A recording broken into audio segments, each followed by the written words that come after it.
sallallahu alaihi wasallam. Satu lagi, sallallahu ala Muhammad,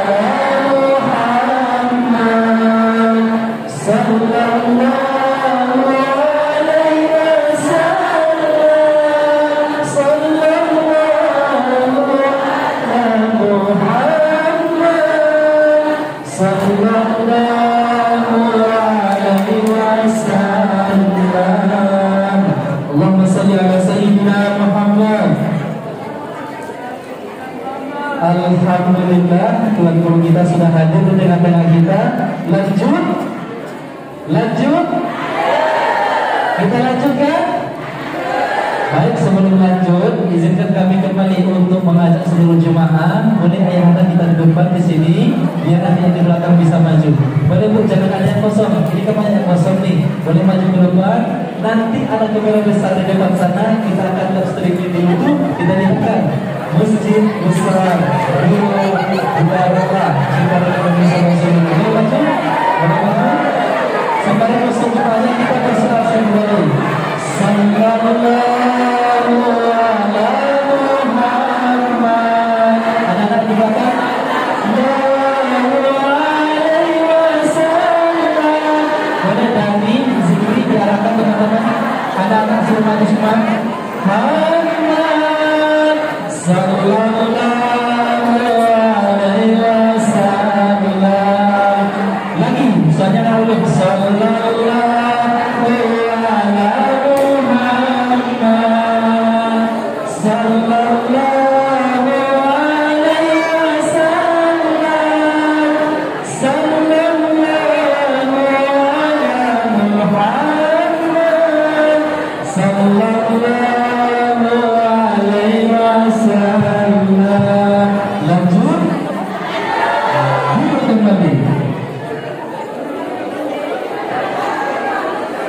Baik, terima kasih banyak kepada jemaah yang sudah merapat di depan. Boleh duduk lagi. Boleh duduk lagi jemaah. Baik jemaah sekalian, sebelum saya menjadi dilaksanakan kepada ayah anda selaku MC, izinkan kami menyampaikan ada beberapa hal besar yang akan menghilangkan keberkahan majelis ilmu pada hari ini. Yang pertama, di waktu Tuan Guru kita dalam berlangsung tausiah selamanya, jangan ada lagi yang berbicara. Setuju? Jangan ada lagi yang bagi-bagi makanan. Setuju? Agar tidak menghilangkan keberkahan majelis ilmu pada hari ini. Baik, untuk kembali langsung saja kita serahkan cara ini kepada MC. Wabillahi taufiq wal hidayah. Assalamualaikum warahmatullahi wabarakatuh. Jamaah sekalian yang dimuliakan Allah Subhanahu wa taala, kita konsisten ya. Yang pertama, mohon tidak berbicara ya. Supaya tausiahnya itu menjadi fokus. Yang kedua, tidak bagi-bagi makanan. Yang ketiga, mohon HP-nya dihentikan. Dan yang keempat, tadi Bapak Ibu silahkan duduk. Iya, oke, tadi. Iya. Tapi anda yang di belakang bisa maju nak, maju ke depan, isi yang kosong, maju. Ya.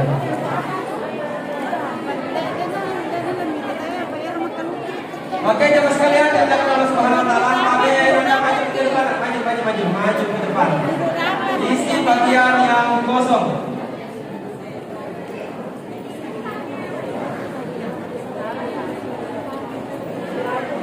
Oke jemaah sekalian yang dimuliakan Allah Subhanahu wa taala, sebelum kita memasuki acara tausiah, izinkanlah saya mengucapkan selamat datang kepada Habib Ahmad Al-Habsyi di Masjid Nurul Huda, Kecamatan Tanete Gianyar, Ralla. Mudah-mudahan silaturahmi ini Allah memanjangkan umur kita dan insya Allah dimudahkan rezekinya. Insya Allah. Tadi kepada Habib Ahmad Al-Habsyi kami persilahkan dengan hormat. Assalamualaikum warahmatullahi wabarakatuh.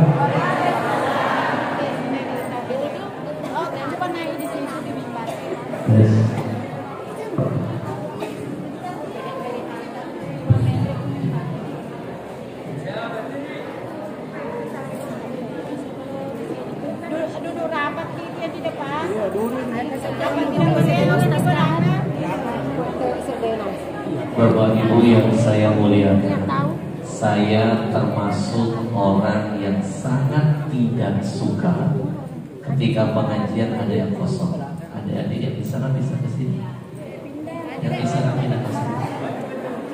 Nanti saya kasih tahu apa manfaatnya kalau kalian dalam kebaikan berada di baris terdepan. Isi yang di sini. Saya akan kasih tahu apa ruginya kalau kalian duduk di belakang. Menyesal nanti. Di sini. Boleh isi di sana.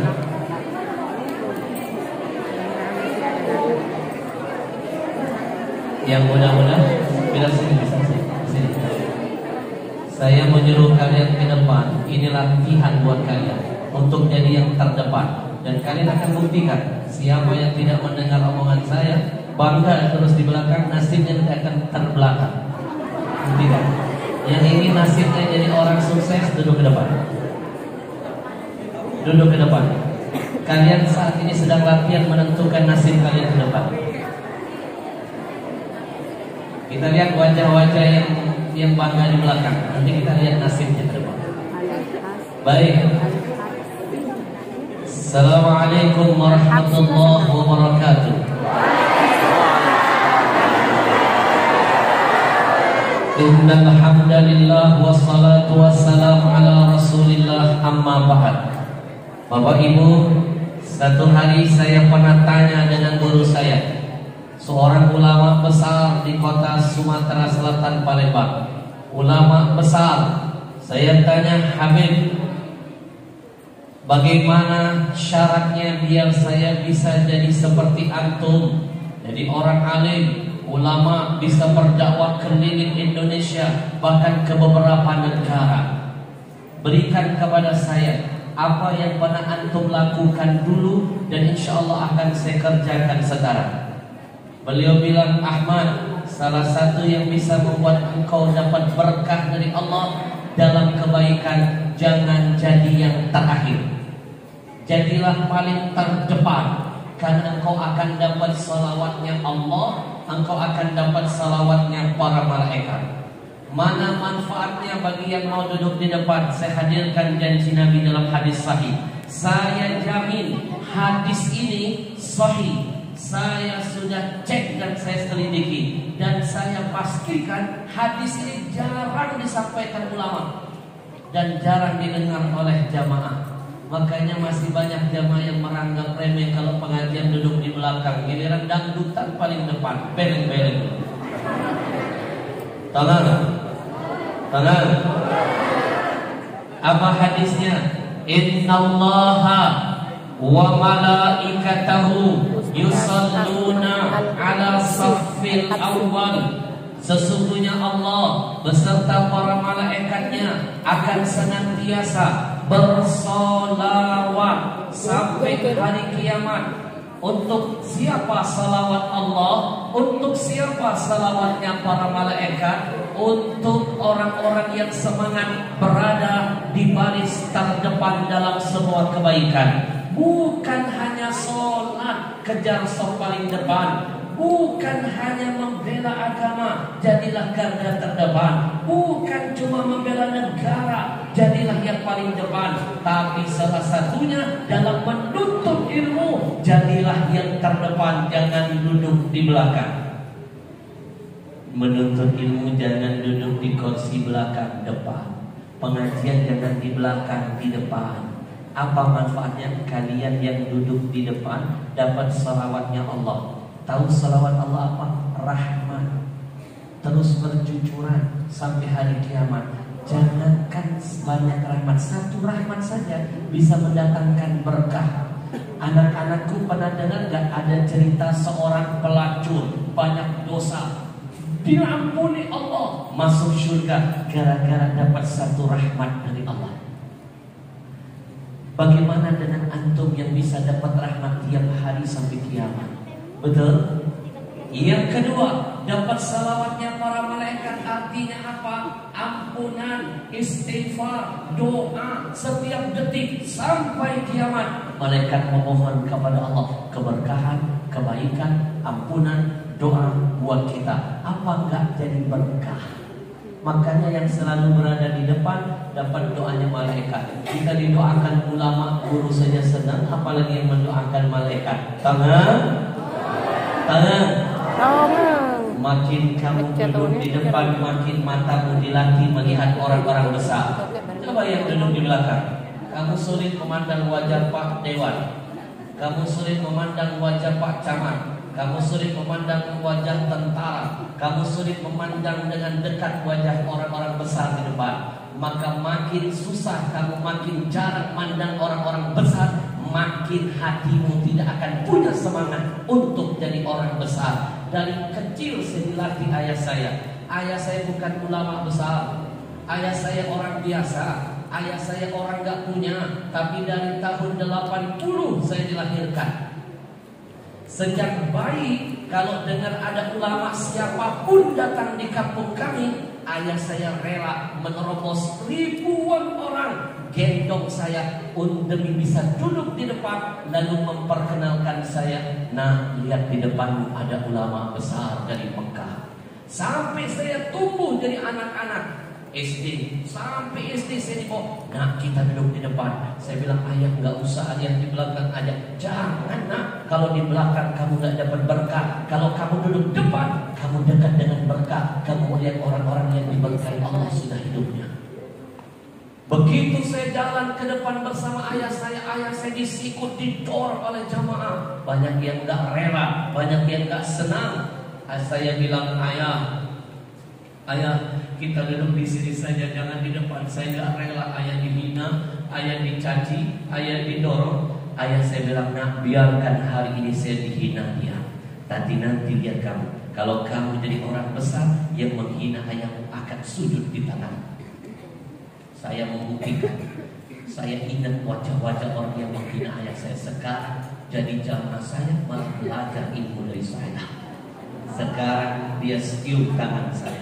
Maka ini pesan buat kalian, rugi kalian kalau nggak mau duduk paling depan. Pastikan. Dan lihat nih wajah-wajah yang di depan ini, yang mau bergerak. Tapi nasibmu lebih berkah daripada nasibmu yang nggak, teman-temanmu yang nggak mau dengar masih bangga duduk di belakang. Saya hadir di sini bukan cuma sekedar ingin menitipkan ilmu, tapi saya ingin menitipkan pengalaman. Saya bisa begini, salah satunya apa? Mendengarkan nasihat orang yang lebih tua. Khairu syababikum al-mutasyabbihuna bisyuyuhikum. Pemuda yang terbaik, pemuda yang akan sukses, pemuda yang berkah, pemuda yang selamat dunia akhirat, mau belajar dari pemuda-pemuda sebelumnya, mau belajar dari generasi sebelumnya. Mimpi kalian mau berkah, orang-orang tua kalian gak kalian dengar ucapannya. Tona sallallahu alaihi sallallahu alaihi wasallam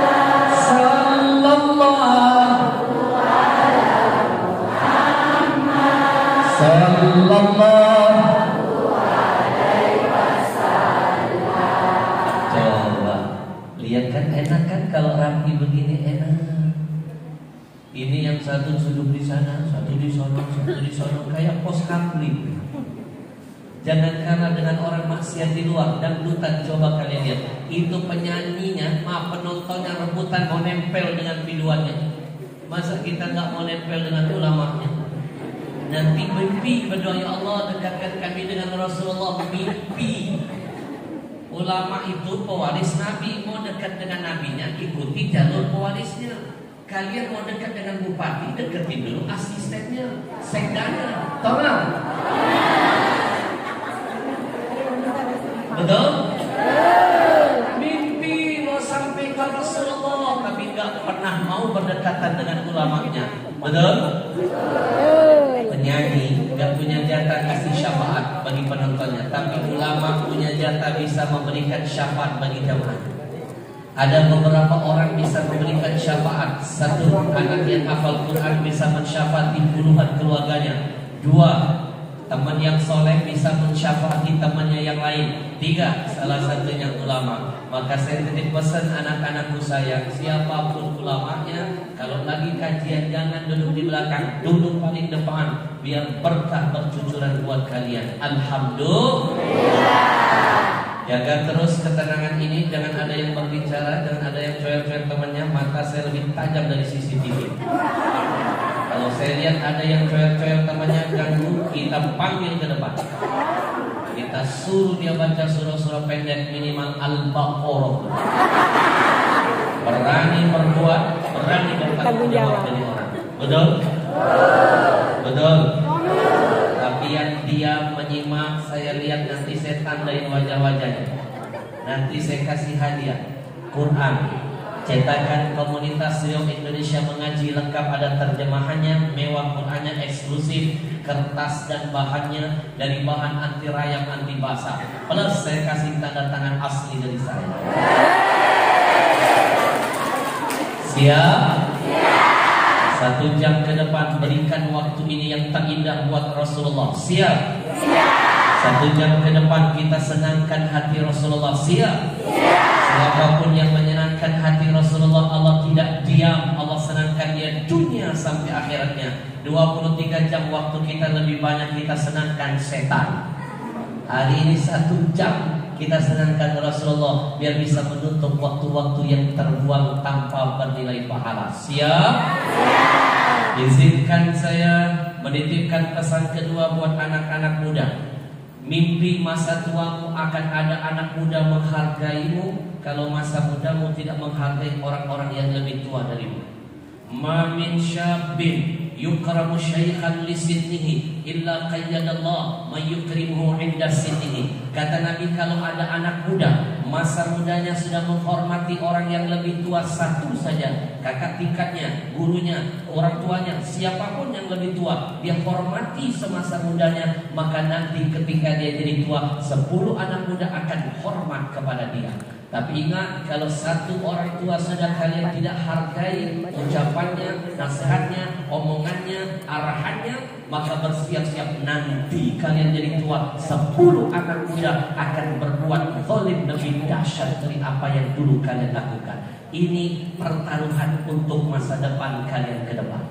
Jadi kalian kalau ingin tahu besok panen apa, tanya hari ini sudah nanam apa. Ini jawaban untuk kalian mempersiapkan tabungan terbaik untuk di masa tua kalian. Hormati orang-orang tua yang ada di hadapan kalian. Insya Allah. Sallallahu alaihi Muhammad.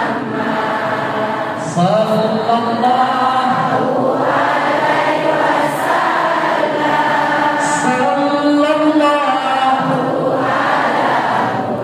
Sallallahu alaihi wasallam. Izinkan saya memberikan salam penghormatan kepada DPRD Kabupaten Baru, Bapak Sulaiman SPD, Camat Taniti Riaja, Bapak Musakir Esos MSI, Kauat Taniti Riaja Samsurya Safiin SDHI, DKM Masjid Nurul Huda, Haji Muhammad Ali T SPD, dan seluruh guru SMP SMA Madrasah Aliyah Kecamatan Taniti Riaja dan segenap anak-anakku tercinta. Hari ini saya tidak merasa jadi tamu, tidak merasa jadi orang asing. Saya hadir di sini, hadir di tengah-tengah keluarga saya sendiri. Saya merasa seperti pulang kampung sendiri. Alhamdulillah. Siapa yang jadi sponsor acara dakwah saya bulan ini di Sulawesi? Mereka adalah anak-anak muda yang patut kalian tiru semangatnya.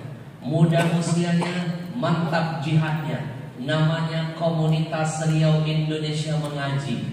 Mereka menjadi sponsor safari dakwah saya bulan ini di Sulawesi. Bulan depan saya dibawa ke Babel.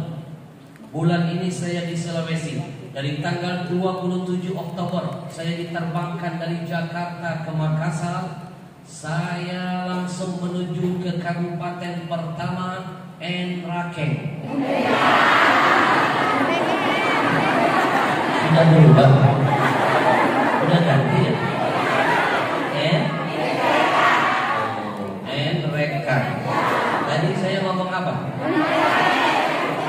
Yang betul? Yang ceramah siapa?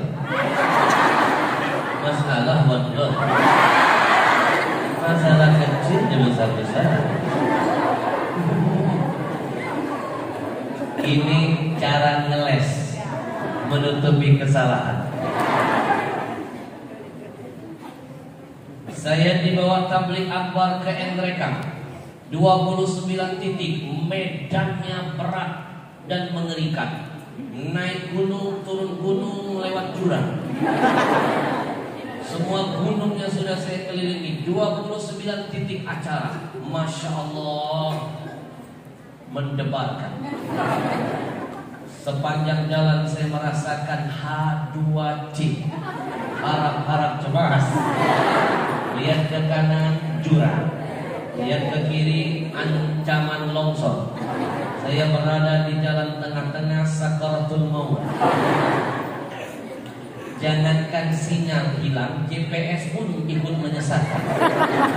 GPS-nya menyesatkan. Belok kanan, rumah janda, rumah janda. Padahal tang kanan adalah jurang.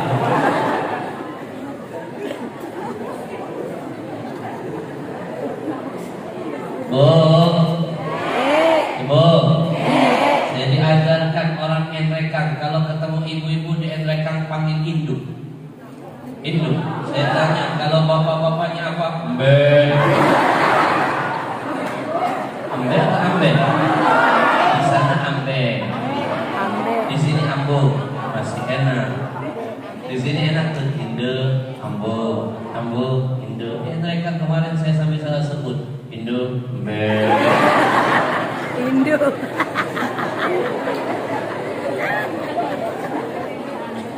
29 titik acara di Endrekang. Medannya mengerikan. Tapi saya tidak sedikit pun ada rasa takut. Saya malah teringat pesan guru saya, al-ujur biqadri ta'am. Makin besar rintangan, makin besar ganjaran. Makin besar rintangan, makin besar ganjaran.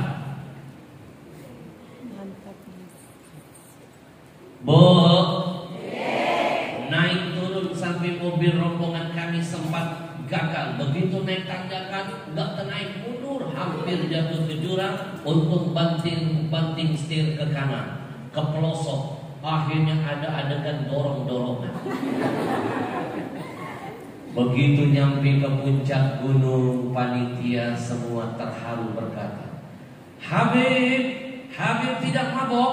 Tidak. Tidak mual? Tidak. Habib tidak takut medannya begini. Saya bilang, sedikit pun saya tidak ada rasa takut. Cuma gemeter doang. Kan takut dengan makhluk gak boleh. Kalau gemeter masih fitrah manusia. Takut dengan makhluk, musyrik dengan Allah. Musyrik itu dosa yang tidak akan terampuni. Kalau gemeter, fitrah kita manusia. Tangan.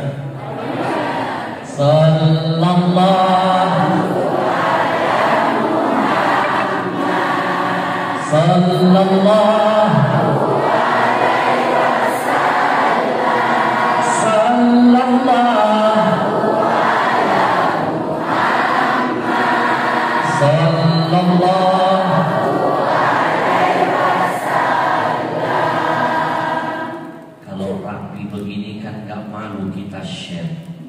Saya share di IG pribadi saya. Nanti lihat wajah saya, nanti wajah kalian di IG saya. Ahmad Al-Habsyi _ Nanti yang punya kamera, punya foto tentang pengajaran ini kirim ke saya. Kalau menarik bagus fotonya, saya repost.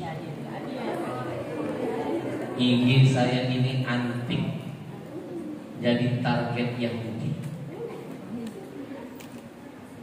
Dari 7 tahun yang lalu, IG saya sudah 500.000. Karena saya ngupload perjuangan Palestina di banner. Akhirnya hilang, jadi non. Bangkit lagi tim. Sekarang sudah hampir 500.000, 400 ribuan. Tapi gara-gara saya masih upload Palestina, nggak bisa live bertahun-tahun. Dan setiap hari follower saya nambahnya banyak, disedot juga banyak. Disedot 10.000, 1.000 per hari. Tapi disitulah perjuangan. Jangan berhenti sampai tetes terakhir. Buktikan kita cinta dengan Palestina. Tangan. Sekarang saya rekam, kita semangat berselawat biar dunia melihat di sini ada makhluk langka. Langkah dalam kebaikan itu dianjurkan. Nanti jangan lupa ya, follow Instagram saya. Ahmad Al-Habsyi _ Sallallahu ala Muhammad. Sallallahu alaihi wasallam. Sallallahu ala Muhammad. Sallallahu alaihi wasallam. Takbir.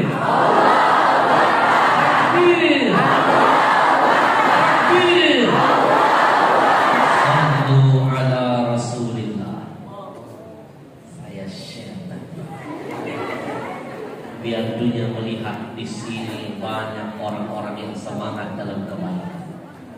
Bapak Ibu yang saya muliakan, anak-anak putar saya, dari Jakarta saya ke Enrekang, ke Makassar, Makassar Enrekang, selesai dari situ ke Kabupaten Sidrap, dari Sidrap kemarin ke Parepare, dan ini kabupaten yang terakhir saya di Palu. Insya Allah tanggal 29 saya pulang ke Jakarta.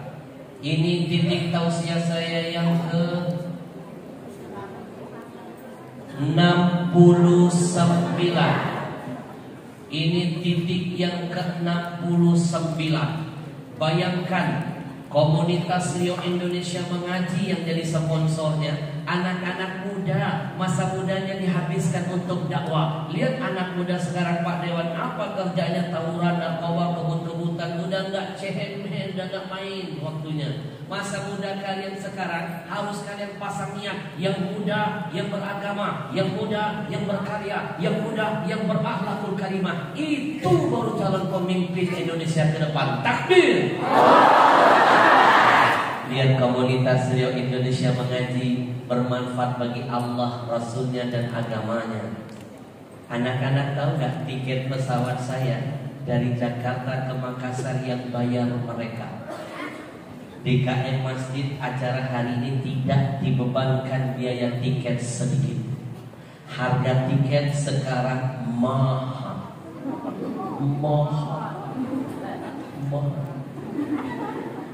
Saya kemana-mana keliling Indonesia, gak pernah saya pergi sendirian, gak pernah. Saya bawa gerbong.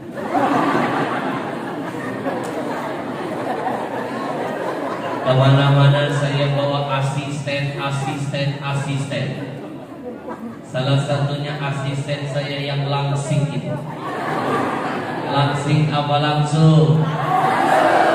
Semua tiket asisten saya yang bayar komunitas Rio Indonesia Mengaji, Pak Camat. Panitia hari ini tidak dibebankan sedikit pun. Jangan main-main loh, asisten saya ini. Kalau naik pesawat tiketnya dihitung 2 kursi. Kadang-kadang saya suka kasihan. Kalau naik pesawat transit, pesawatnya kecil, kursinya sempit, asisten saya terhimpit. Tapi untung saja waktu itu ada seorang pramugari yang berbaik hati menawarkan solusi buat asisten saya. Pramugarinya baik banget. Dari jauh melihat asisten Ustaz Al-Habsyi terhimpit duduk di kursi, pramugari mendekat menawarkan solusi. Apa kata pramugarinya? Abang,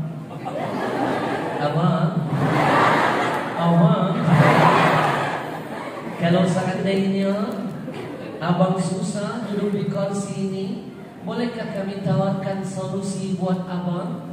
Abang kami bagasikan saja. Boleh bagasi.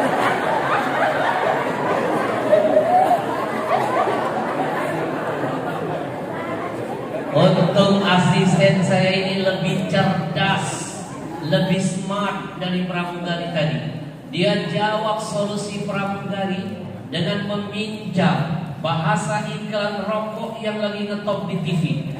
Apa kata asisten saya? Solusi buat elo, masalah buat gue.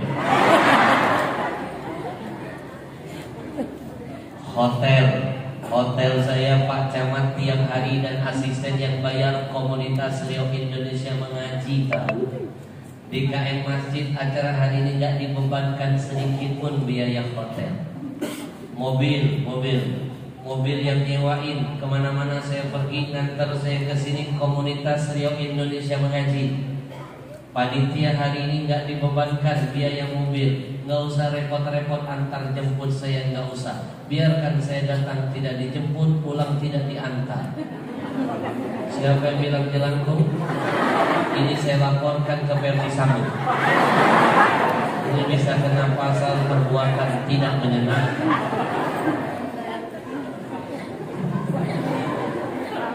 Ibu, Indo, Ambo, makan minum saya pun yang bayar komunitas Riau Indonesia mengaji. Sarapan pagi, makan siang, makan malam yang bayar mereka. Bukan cuma saya, semua asisten saya yang bayar mereka. Kebayangkan biaya makan saya saja mahal, apalagi biaya makan makhluk ini.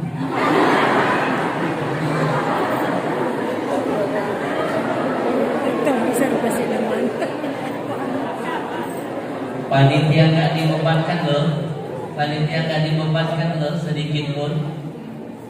Jadi panitia nggak usah repot-repot mau nyiapin makanan buat saya, nggak usah. Mau nyiapin ayam bakar nggak usah, mau nyiapin coto nggak usah, mau nyiapin kodro nggak usah, mau nyiapin nasi kebuli nggak usah, bungkus aja.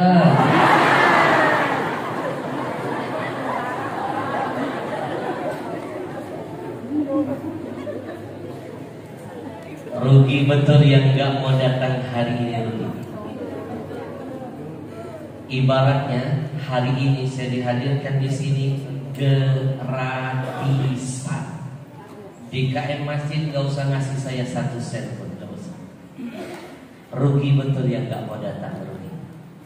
Kalau seandainya kecamatan ini, jangankan kecamatan, kabupaten saja, bupatinya mengundang saya, mahal. Yang mahal tiketnya bukan saya. Kalau saya mah orangnya nggak pernah mikirin bayaran.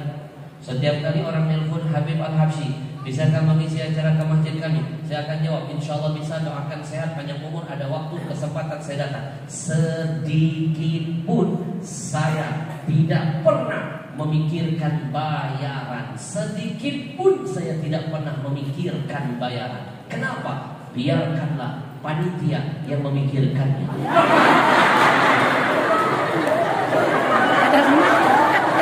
Ya kan bagi-bagi tugas ceramah. Tugas saya ceramah. Tugas yang undang mikir dong.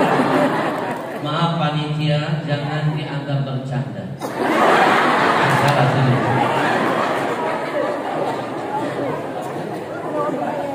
Rugi betul ya yang gak mau datang hari ini. Tiket sudah dibantu komunitas menghadirkan saya, mobil, makan, minum, hotel. Saya dibawa di sini nggak usah ngasih siapa-apa. Rugi betul. Nikmat apa lagi yang kau dustakan? Fabi ayyi ala. Kalau mau menghadirkan saya pastikan mahal.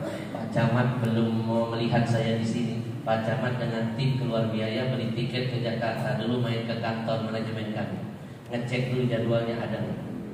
Ongkos sudah terbuang, belum tentu ketemu saya, belum tentu dapat jadwal saya. Pulang bisa tangan kosong. Kemarin wali kota Palangkaraya kirim stafnya semuanya, ajudannya ke Jakarta, mau ketemu saya nggak bisa, ketemu adik saya. Bupati Banu Licin dari jauh-jauh berapa bulan yang lalu minta jadwal saya, kasih sih, nelfon saya. Gubernur Sumatera Selatan 40 hari tahlilan anak perempuannya, 40 hari Ustaz Abdul Somad diundang datang, 100 harinya dia minta saya, nggak datang saya, waktunya nggak ada, saya sedang ada di kota lain, mau dia menteri, presiden, raja, gubernur, bupati, wali kota, kalau jadwalnya nggak masuk nggak ada urusan. EGP emang gue pikir karena hari ini Pak Camat, Pak Dewas, DKM gak repot-repot ke Jakarta, saya dihadirkan, masih gak mau datang, beleng-beleng, rugi betul, rugi. Belum tentu sejarah ini terulang kedua kali, belum tentu kecamatan ini bisa menghadirkan saya kembali. Tonal, saya bela-belain hadir di kecamatan ini. Ini hari apa Pak Jawa? Selasa kan? Tanggal 22 kan? Tanggal 22 November, hari Selasa, jam segini sebenarnya ada acara di Istana Presiden, tapi saya memilih kecamatan ini.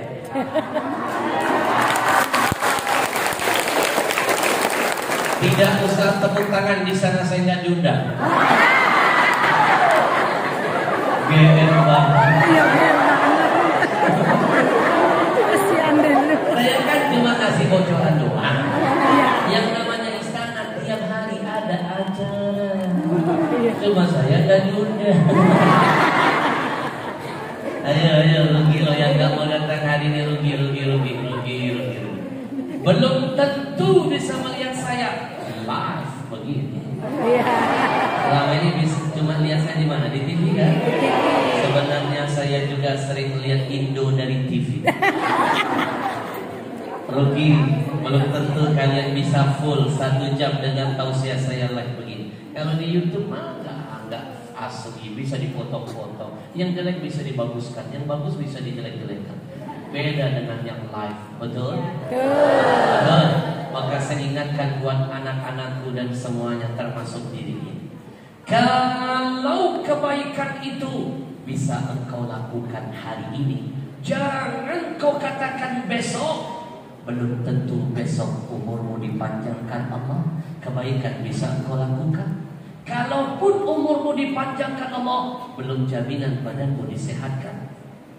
Ingat, sehat itu nikmat terbesar kedua setelah iman. Kalau sehat kau bisa belajar, bekerja, beribadah, berbuat segala-galanya. Dan kita akan tahu sehat mana ketika sudah datang sakit.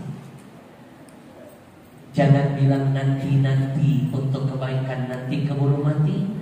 Jangan bilang kapan-kapan, nanti keburu di kapan. Karena ajal selalu datang, tidak kita ketahui dan kita tidak sadar. Setiap kita pasti mati.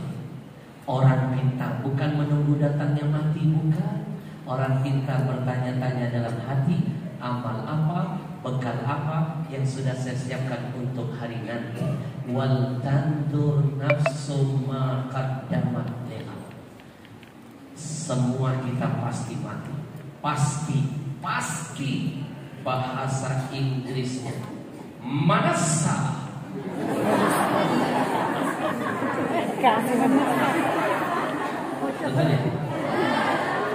Kullu nafsin dha'iqatul, semua yang bernyawa manasa mate. Betul. Saya kalau ingat ayat ini jadi ingat teman saya. Nih ceritanya. Teman saya itu dulunya rocker, penyanyi terkenal. Dapat hidayah jadi pendakwah. Semua lirik lagunya berubah jadi dakwah semua saja. Namanya Ustaz Jerry Sulaiman. Di antara lagunya yang fenomenal itu mengingatkan tentang kematian. Begini Pak Camat lagunya. Yang ini loh, yang liriknya itu sini. You right. Orang kaya mati, orang miskin. Biarkan saya menyanyi. Dan lempar kamu nanti ke dunia. Bandit kamu ya.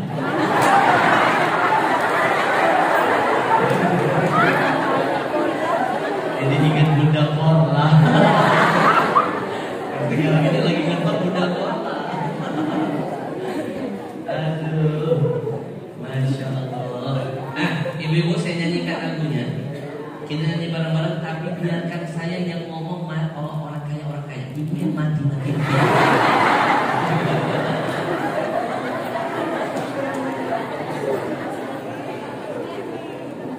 Maaf Pak Camat, Pak Dewan, kalau ngadepin anak-anak, ceramahnya harus dengan nuansa bahasa anak-anak. Yang gaul-gaul harus dihadirkan. Oke bro? Oke. Suka gaya Allah. Kalau yang laki-laki saya panggil bro. Yang perempuan bra. Masih mending saya panggil brai daripada mereka bro. Contoh, kalian ada di lantai 2, saya minta turun. Bagus loh manggilnya, turun bray. Coba kalau mereka jadi orang yang gak bagus kan, turun bro. Bukankah turun bro itu penyakit? Ya, saya nanti ikuti ya. Oke. Orang kaya mati. Camat jangan kalah. Orang kaya mati. Orang miskin mati. Raja-raja mati. Rakyat biasa mati. Pak Camat mati.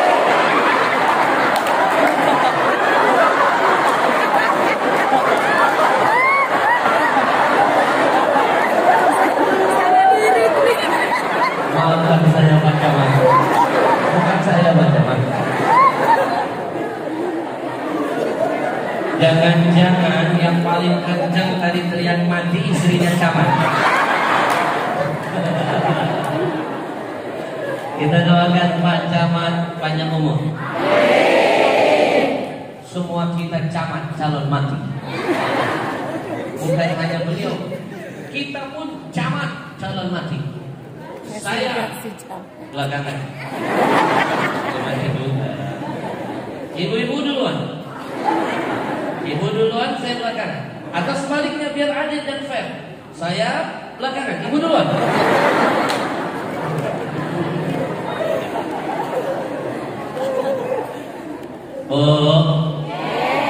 Rugi yang gak mau datang hari ini rugi. Dikasih gratisan, gak mau. Itulah kadang-kadang bodohnya manusia ini. Masuk surga, tiketnya banyak gratis loh. Gak mau. Masuk ke sini dapat ilmu, diampuni dosa, dapat pahala, tiket ke surga, nambah silaturahim, berkah hidup.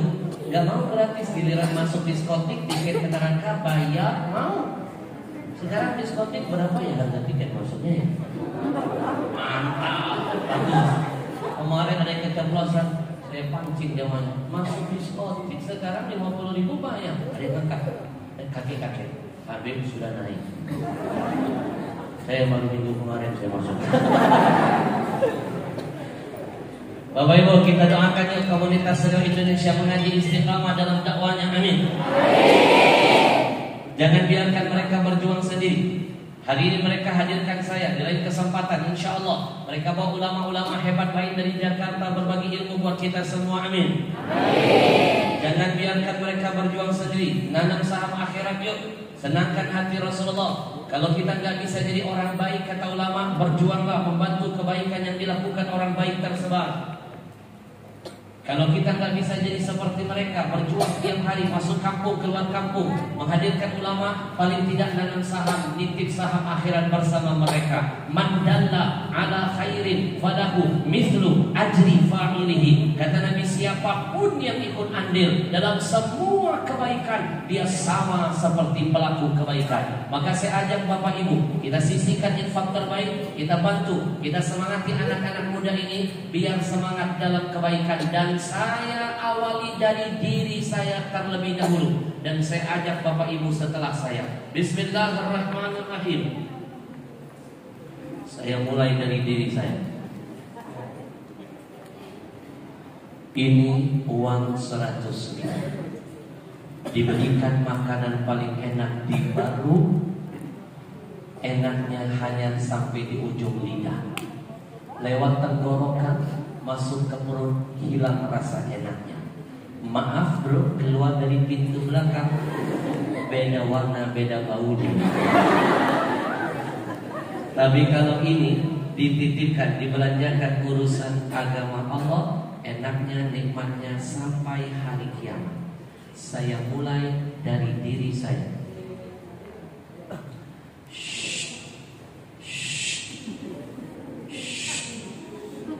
Lihat ke depan.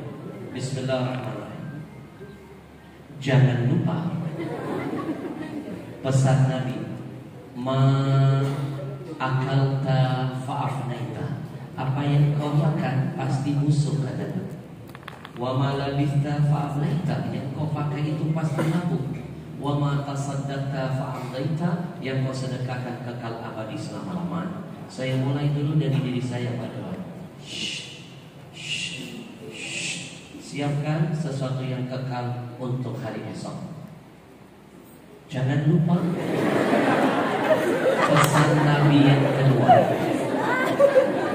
Mana qasamalun min sadaqatin bal yasdad. Kata Nabi, tidak akan berkurang harta apapun yang kau sedekahkan, bertambah, pasti bertambah. Mana ada ceritanya orang rajin sedekah jatuh miskin, yang ada makin kaya, makin berkah usahanya, makin bahagia kehidupannya. The more you give, the more you get. Do you understand, Indo? Yes. Sok ngerti kadang-kadang. Orang saja nggak paham. Indo, itu yang saya omongin barusan bahasa Inggris. Kalau mereka ini jangan ditanya, pasti lebih pandai dari kita. Indo, jangan kalah dengan mereka. The more you give, the more you get, bahasa Inggris. Artinya jangan buang sampah sembarangan. Semakin banyak kita memberi, makin banyak yang kita terima ganti dari Allah. Amin. Saya mulai dari diri saya.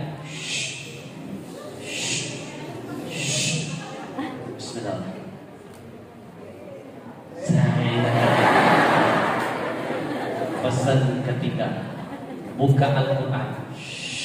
Kalian baca surah Al-Munafikun. Nanti cari surah Al-Munafikun ayat 10 ya, ayat 10. Cek di tengah-tengah ayatnya ada kalimat bocoran dari Allah. Apa bocorannya saya? Orang yang sudah mati pernah menangis, minta dihidupkan kembali, bukan mau sholat tuh, cuma mau sedekah saja. Kebayang gak kita yang masih hidup gak mau sedekah padahal pasti mati? Apa manfaat sedekah bagi orang yang sudah mati? Memadamkan harum kubur, kata Nabi. Sedekahmu akan menjadi pemadam api kubur yang menyala, yang akan membakar tubuh. Atau dengan kata lain, sedekah kita akan jadi AC yang mendinginkan suasana alam barzah kita. Bapak Ibu, kuburan itu ada apinya loh. Gak percaya? Silakan mati. Lu gak percaya? Mana ayatnya? Mana ayatnya? Orang yang mati minta dihidupkan. Saya bacakan ayat. Dengar. Rabbi laula akhartani ila ajalin qarib. Allah. Saya paling anti kalau ada jamaah diajak masuk surga semangatnya letoy.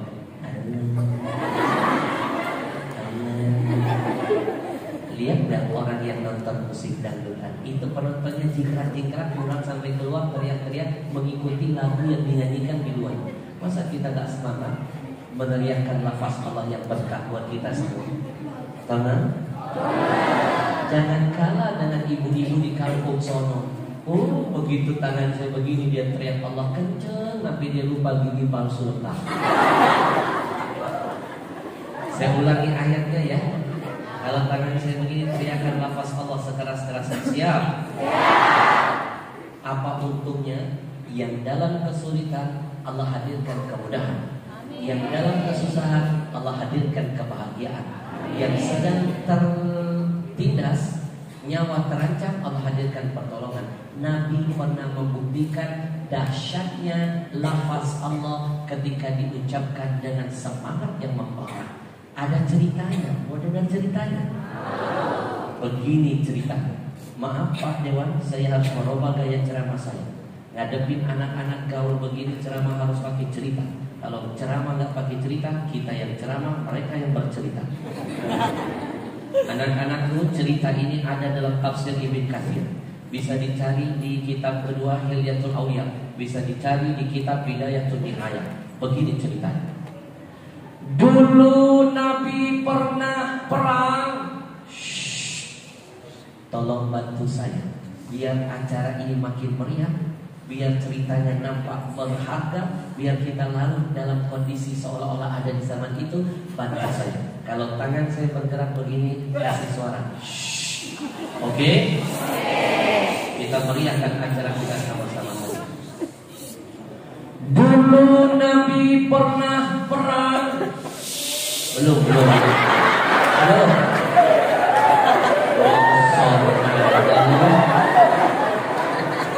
Kan masih begini, belum begitu. Ini teknik ceramah terbaru Pak Dewan. Ngetes pendengar konsentrasi atau tidak. Ini teknik terbaru, baru saya bikin. Ceritanya simpel, dibikin dengan buku yang menarik, jadi mahal ceritanya. Namanya retorika dalam berdakwah. Kalau ada yang meniru-niru berarti copy paste Al-Habsyi. Setiap penceramah punya ciri khas yang berbeda. Kapan saja kalau tangan sudah begini baru ya. Dulu Nabi pernah perang. Mantap. Yang paling hebat nanti saya kasih aja.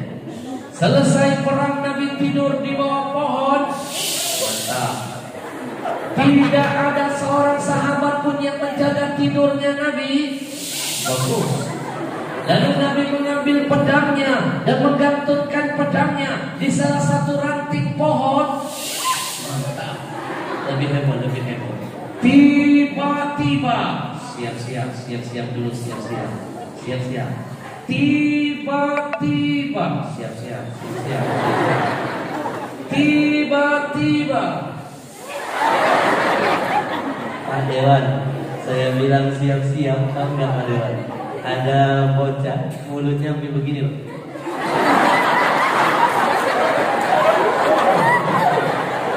Terbawa emosinya. Ini magic of the speech.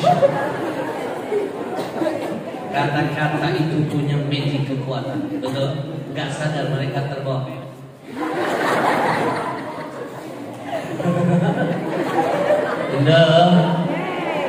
Nabi kan pernah perang. Selesai perang Nabi tidur di bawah pohon. Gak ada yang melindungi, sahabat jauh nyari tempat berteduh. Nabi gantungkan pedang di salah satu ranting pohon. Ambo, kesempatan emas ini tidak disia-siakan orang kafir. Dia lihat Nabi sendiri, ini peluang emas. Dia langsung loncat. Dia rampas pedang Nabi, lalu dia tempelkan ke leher Nabi. Lalu dia berkata, mana ada dalam begitu? Susah. Udah, mana pakai nyemprot virus kemana-mana. Bapak Ibu, nyawa Nabi pernah terancam loh. Pedang musuh sudah menempel, pedang Nabi dirampas musuh, ditempel ke leher Nabi begini. Muhammad, man yamna'uka minni? Siapa yang bisa menyelamatkanmu? Siapa? Yang ngancam, galaknya luar biasa, suaranya lantang. Nabi jawab dengan suara yang lebih lantang. Allah. Gak ada ceritanya saya mendengar Nabi diancam, yang ngancam lantang, Nabi jawabnya lebih. Muhammad, siapa yang bisa menyelamatkanmu? Nabi jawab, Allah. Gak gentar lawan. Tangan. Jadi anak-anak muda ini, nih saya ajarin teorinya. Dulu saya diajarin ayah saya urusan mental. Nah, kalau ada orang-orang yang membentakmu, bentak lebih keras lagi, mentalnya akan jatuh. Betul nggak? Saya praktekkan, Pak. Ada kakak kelas saya, nyari masalah terus. bentak saya. Kamu jagoan. Saya ingat pesanan saya. Nadanya sekian, lebih tinggi. Saya lebih jagoan. Itu dia komentar. Dia komentar saya kencing bicara. Tapi paling tidak saya ada membuat dia takut. Shock, betul? Betul tidak? Ini betul-betul paling pengalaman nih. Kalau yang lain bentak, yang satu gempak meja. Betul? Itu tes mental. Nabi mengajarkan. Dan Nabi itu psikolog yang terkenal. Muhammad, siapa yang bisa menyelamatkanmu? Apa jawab Nabi? Allah. Mendengar lafaz Allah yang sangat mulia keluar dari lisan manusia termulia dengan semangat yang membara. Kalian tahu nggak apa yang terjadi? Allah hadirkan pertolongan di saat genting. Tangan orang kafir yang mencuri pedang Nabi, tangannya setelah mendengar lafaz Allah, Allah bikin tangannya gimetaran. Bahasa Inggrisnya tindri.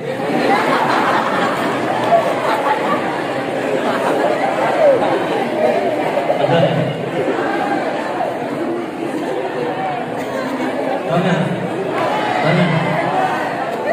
Lama saya belajar bahasa Inggris. Muhammad, siapa yang bisa menyelamatkanmu? Nabi jawab, Allah. Mendengar lafaz Allah yang mulia keluar dari lisan manusia termulia dengan semangat yang membara, datang pertolongan kedua. Tiba-tiba, pedang Nabi yang dia rampas yang ada di genggamannya, pedang itu dibikin Allah terpental. Bahasa Jepangnya talita.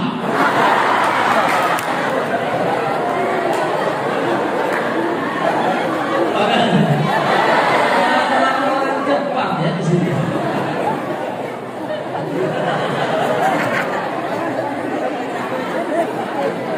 Pantaskah saya jadi orang mungil? Susah saya belajar. Bapak Ibu, Nabi ambil pedangnya, Nabi tempelkan kepadanya, seraya berkata, siapa yang bisa menyelamatkanmu? Semangatlah meneriakkan lafaz Allah. Ketika engkau dalam kesusahan, kemudahan akan Allah hadirkan. Ketika ada yang mengancammu, pertolongan Allah akan segera datang. Saya ulangi ayatnya ya, teriakkan lafaz Allah sekeras-kerasnya. Siap? Awas.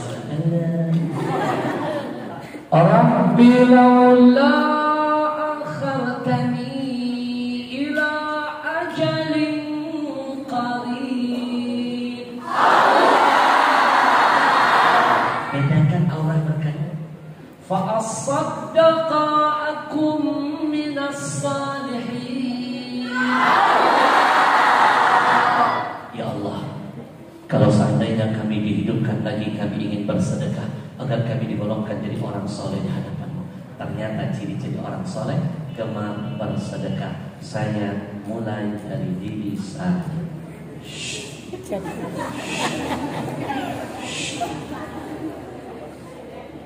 Nungguin ya.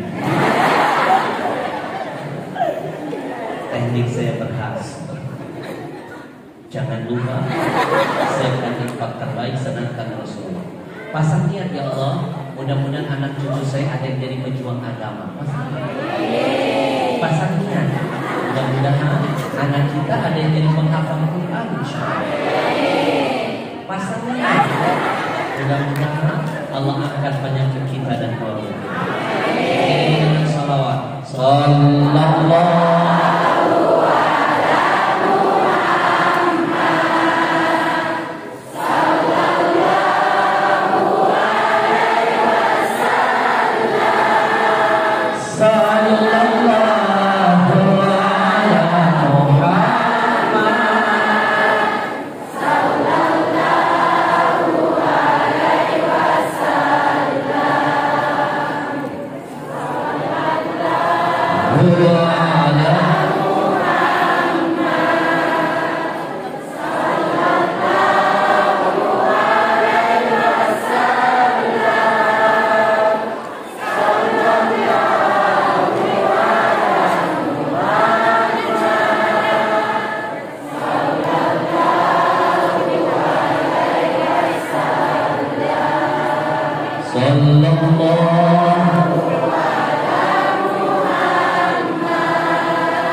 Sallallahu Setengah-setengah berkumpul.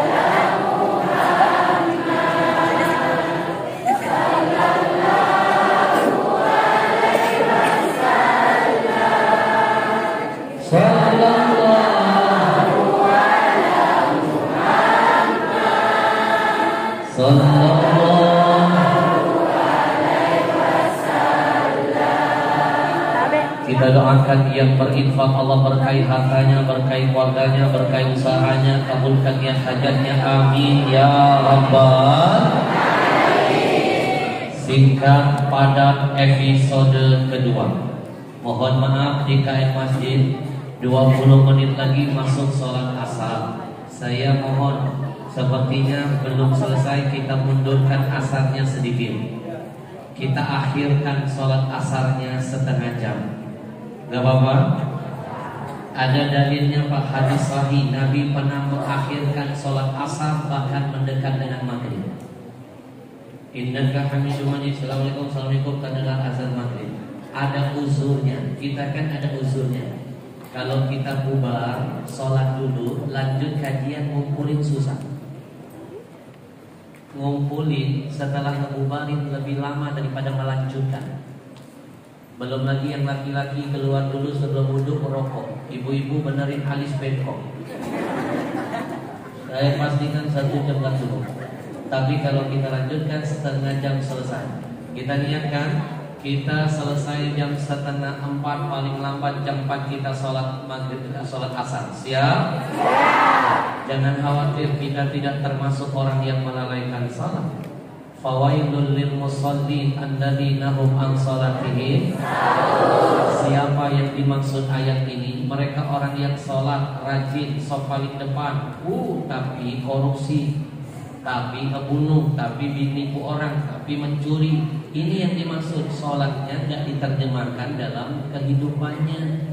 Betul? Kalau kita kan tidak dalam konteks maksiat, menuntut ilmu. Bahkan kata ulama, kalau menuntut ilmu nggak apa-apa, mundurkan sedikit karena ibadah butuh ilmu. Jangan sibuk ibadah nggak pakai ilmu nantinya. Betul? Kita sepakati dulu ya, biar jangan ada fitnah di antara kita. Kita mundurkan sholat asarnya setengah jam, paling cepat, paling lambat 1 jam. Insya Allah setengah jam kita selesai. Bapak Ibu kalau pergi ke Saudi Arabia, sebelum azan masjid memang sudah penuh. Setelah azan masjid membludak. 1 kali pun saya nggak pernah melihat orang di sana habis azan langsung koma. Nunggu 30 menit. Bahkan pernah 45 menit. Mereka masih ngasih kesempatan. Yang punya toko tutup dulu, yang dari hotel turun dulu ke masjid. Apakah kita mau bilang yang 1 jam menunda-nunda sholat di masjid itu fawailul lil musallin? Betul? Kalau ada uzurnya nggak apa-apa. Siap? Karena yang begini belum tentu 10 tahun lagi saya akan hadir. Maka ini bukan acara rutin, acara yang belum tentu bisa diulang. Maka nggak apa-apa. Kita sepakati ya. Kalau terdengar suara azan kita break, nanti kemudian kita jawab azannya, lalu kita sampaikan di hati, Allah, aku dengarkan panggilan salatmu, aku tunaikan setelah selesai acara hari ini. Biar tidak ada fitnah. Kalau ada yang mau sholat silakan, sholat sendiri nggak apa-apa. Ya, yang mau sholat saya tidak marah, tapi kita selesaikan dulu. Karena kadang-kadang ada orang yang nggak mengikuti acara kita dari awal. Tiba-tiba dia masuk masjid dan kita nggak sholat langsung teriak-teriak, nggak punya ilmu. Sholat dulu Ustaz, sholat dulu. Ini yang nggak tahu. Kata guru saya orang bodoh tapi merasa pintar. Padahal ada hadisnya. Sahih, Nabi pernah mengakhirkan sholat asar. Saya nggak mungkin melakukan sesuatu kalau nggak ada landasan dalilnya. Betul? Sudah dia nggak ikut acara kita, nggak bantu program Quran kita, nggak ikut taklim, merasa paling pintar, ngacauin acara. Makanya kalau ada yang begitu berarti menandakan kebodohannya dalam berilmu. Betul? Kalau dia pintar, nanti selesai acara dia kan ketinggalan tadi nggak dengan nasihat ini. Dia tanya, Ustaz kok tadi sholatnya diundurin? Begitu, itu orang pintar. Betul? Baik Bapak Ibu, boleh saya minum dulu? Boleh. Sebelum kita lanjutkan episode berikutnya. Bismillahirrahmanirrahim. Anak-anakku sayang, lihat ke depan. Lihat ke saya. Bahasa Arabnya untur ilayya, bahasa Inggrisnya look at me, bahasa Jepang sudah diajarin gurumu belum? Masa? Saya ajarkan bahasa Jepang, hafalkan. Lihat saya minum. Itaka minum. di depan ya. Kita akan minum. Bismillahirrahmanirrahim.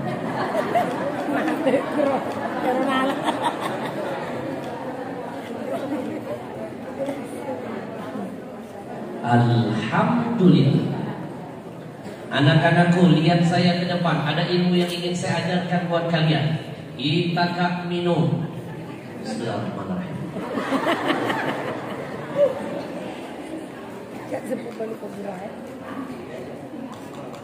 Alhamdulillah. Sekali lagi lihat saya minum. Lihat saya ke depan. Kita minum. Yang ketiga. Bismillahirrahmanirrahim.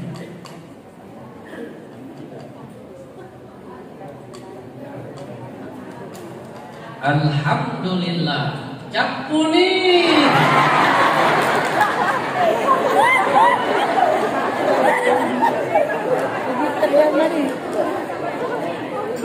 Anak-anak, pasti baru kali ini kan kalian lihat orang penceramah minum minta dilihatin, baru saya kan. Ini teknik ceramah terbaru. Cara cerdas menitipkan ilmu buat anak-anak muda. Anak-anak, saya mencontohkan gaya minum Rasulullah. Dalam hadis kan Nabi yatanafas fi syurbi salasa. Nabi kalau minum 3 kali tegukan, 3 kali narik napas. Sekarang di barat diselidiki, minum gaya Nabi, ada jeda napasnya 3 kali, itu memanjangkan umur, menyehatkan badan, tidak rentan kena penyakit. Buktikan. Maka sampai detik ini Pak Dewan saya nggak menemukan Nabi minum gaya selepel. Gak ada riwayatnya Nabi minum gaya begini bro, gaya begini. Gunu. Itu gaya Fir'aun.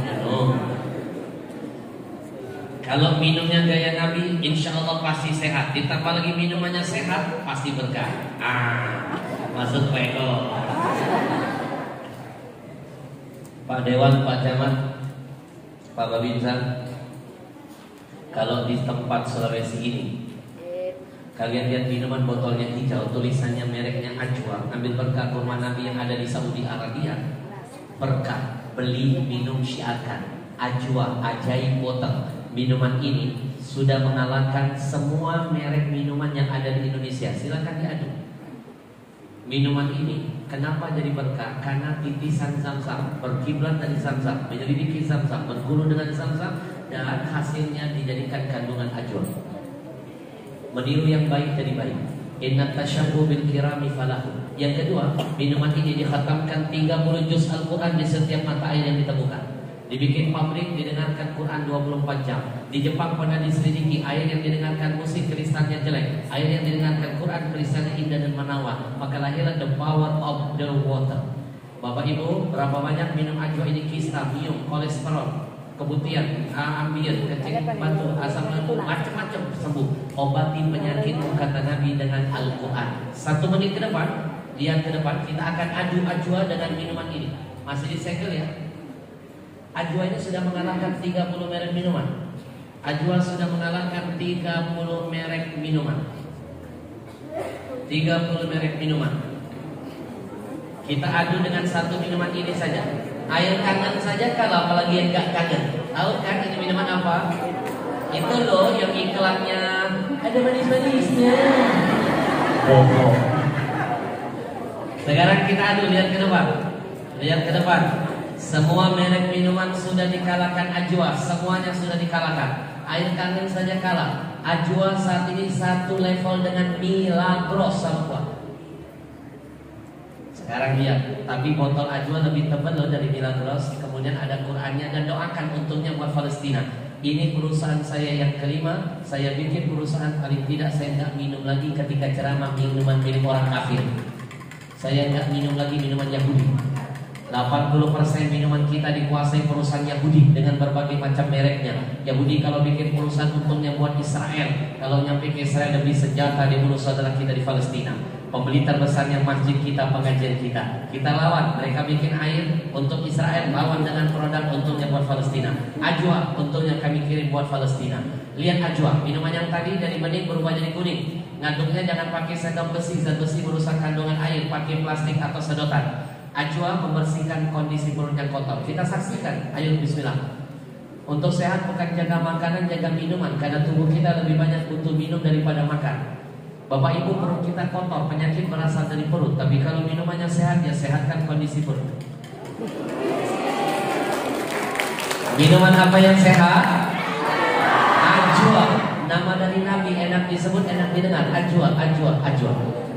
Baik, sekarang tes yang terakhir. Bapak-bapak yang suka merokok, nikotin nempel di paru-paru sampai mati nggak akan hilang Pak, kecuali minum zam-zam. Kalau nggak ada zam-zam, minum ajwa, rontok.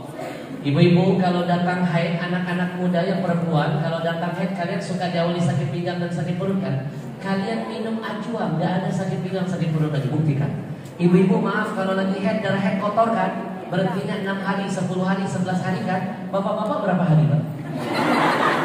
Nanti minum ajwa 4 hari darah haid bersih berhenti. Sekarang tes terakhir.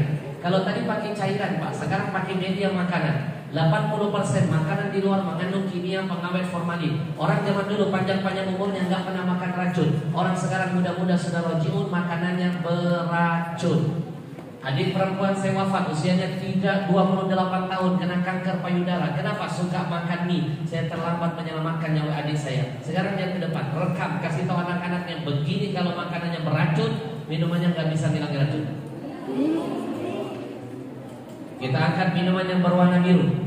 Ini baru 1 sendok minuman mie masuk ke mulut anak kita, belum 1 bungkus, belum bumbunya, belum tiap hari. Inilah kimianya, pengawetnya, formalinnya. Airnya nggak ada antioksidan yang bisa menetralkan racunnya. Ini jadi kanker, pasti mematikan. Tapi kalau minumannya zam-zam atau ajwa, racun apapun, kimia apapun dinetralkan Pak, karena ada antioksidan. Bukan cuma racun, minum ajwa sihir bisa hilang karena Quran menyatu di dalamnya. Sekarang kita tempelkan, bantu saya syiarkan minuman apa yang sehat? Yang berkah? Hadir. Nanti dapatkan ajwa di luar setelah acara. Bapak Ibu yang dimuliakan Allah, kita masuk episode yang terakhir. Saya mohon keikhlasannya dulu untuk membacakan surah Al-Fatihah. Untuk niat kesembuhan ayah saya dan ibu saya dan semua orang tua kita dan keluarga kita yang sakit. Hari ini badan saya di sini, hati saya, pikiran saya tertuju kepada ayah dan ibu saya di kota Palembang. Al-Fatihah biniyati syifa wa siha wal himma wal quwwah wa tulil umur fi ta'atillah. Dengan kemuliaan surah Al-Fatihah, saya yakin di hadapan saya ini ada orang-orang yang lebih mulia dari saya. Saya percaya di hadapan saya ada orang-orang yang aminnya lebih dahsyat dari amin saya. Saya mohon keikhlasan dan keridhaan kita baca surah Al-Fatihah dengan niat Allah sembuhkan penyakit ayahanda saya Habib Abu Bakar bin Abdullah bin Abdurrahman Al-Habsyi, ibunda saya Syarifah Mardiyah binti Muhammad Syahab, dan segenap orang-orang tua kita, keluarga kita, sanak famili kita, anak cucu kita yang sakit. Mudah-mudahan Allah angkat penyakitnya, sehatkan badannya, kuatkan imannya, ditambah semangat hidupnya. Allah izinkan kembali berkumpul di tengah-tengah keluarganya. Kalaupun Allah akan memanggil nyawanya, Allah panggil mereka dengan jaminan husnul khatimah. Ishfi anta syafi, la shifa illa shifauka, shifaan la yughadiru saqaman wala alaman, wa nunazzilu minal Qur'an ma huwa shifa wa rahmatul lil mu'minin. Semuanya Al-Fatihah.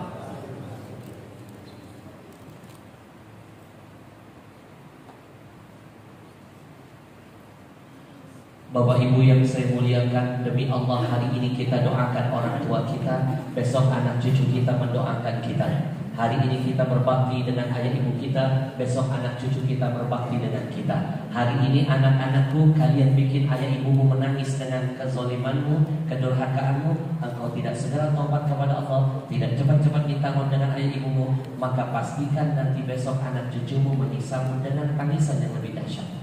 Maka itu saya menulis buku ini. Buku ini sudah diangkat jadi film layar lebar dakwah pertama saya. Nanti kapan-kapan saya datang lagi ke sini, boleh? Khusus kita bedah buku ini. Kalau dibedah 1 bulan gak selesai. Hari ini saya bocorkan filmnya dulu. Mau nonton? Nonton filmnya, nanti saya tunggu komentarnya. Filmnya keren, sukses di seluruh biskup se-Indonesia. Karya pertama saya. Dan insya Allah ada 7 film lagi lanjutannya. Siapa tahu nanti saya datang lagi kedua di sini dengan program Al-Habsyi Mencari Bakat. Nanti saya akan cari calon-calon pemain film berikutnya. Ibu-ibu mau ikut main di film saya? Sutradara saya bilang kemarin masih ada lowongan. Saya tanya jadi apa? Jenazah. Mau nonton film saya enggak? Biar pulang dari sini kalian tinggal klik doang. Klik tinggal nonton. Mau? Coba sekarang saya ajarin, saya tuntut. Buka infonya. Saya tuntut biar gampang, saya tuntut. Buka infonya, pilih YouTube. Tahu YouTube? Yang ada merah-merahnya itu. Kemarin ada nenek-nenek gaul, saya tanya, nenek tahu YouTube? Si nenek songong menjawab, alah jangankan YouTube, TikTok saya main. Tamat sudah dekat, nenek-nenek main TikTok kan. Ternyata namanya Nelly, nenek lincah. Sudah YouTube? Saya tonton. Sekarang ketik Gencar TV, Gerakan Cinta Rasulullah, Gencar TV. Sudah? Buka Gencar TV sudah. Banyak video-video di sana yang bermanfaat. Kalian turunkan satu-satu. Kalian cari judul Ada Surga di Rumahmu. Ada Surga di Rumahmu. 4 episode kan? 1, 2, 3 sampai 4. Tonton dari 1. Ada Surga di Rumahmu ada. Tonton, tapi jangan lupa dong subscribe dulu. Subscribe dong, biar amalnya mengalir. Kalau kebaikannya ditonton orang terus, kalian dapat pahala mengalir. Subscribe, like, and share, biar ngasih semangat film saya. Nanti tonton sampai selesai ya. Saya tunggu komennya. Kasih begini komennya, Habib, kami warga baru SMA ini, SMP ini, MA ini, kami sudah tonton filmnya keren. Kasih kode 1, 2, 3 apa manfaat hikmahnya ya, tonton ya. Jangan lupa subscribe dulu sebelum tonton, biar ikut berjuang di jalan Allah. Kita senangkan Rasulullah, karena ada 7 film yang akan saya buat. Baik Bapak Ibu, lewat buku ini saya titipkan pesan, anak-anakku, kita akan sadar betapa mahal ayah ibu nanti ketika jenazahnya terbaring di hadapan kita. Di masa kecil ayah sering menggendong kita, mungkin besok kita yang menggendong jenazah ayah kita. Di masa kecil ibu memandikan tubuh kita, besok kita yang memandikan jenazah tubuh ibu kita. Maka anak-anak, saya ajak hari ini bermuhasabah 1 menit ke depan. Semua yang sayang dengan ayah ibunya, semua yang ingin dapat berkah dalam hidupnya, semuanya coba tutup mata, tundukkan kepala, bayangkan semua dosa, kesalahan apapun yang paling kau sesali yang kau lakukan kepada ayah ibumu. Biar air matamu akan menghapus dosa masa lalumu, biar tobatmu menjadi pintu berkah dalam hidupmu. Semuanya tutup mata, tundukkan kepala, bayangkan wajah ayah ibunya. Semuanya tutup mulutnya. Bismillahirrahmanirrahim.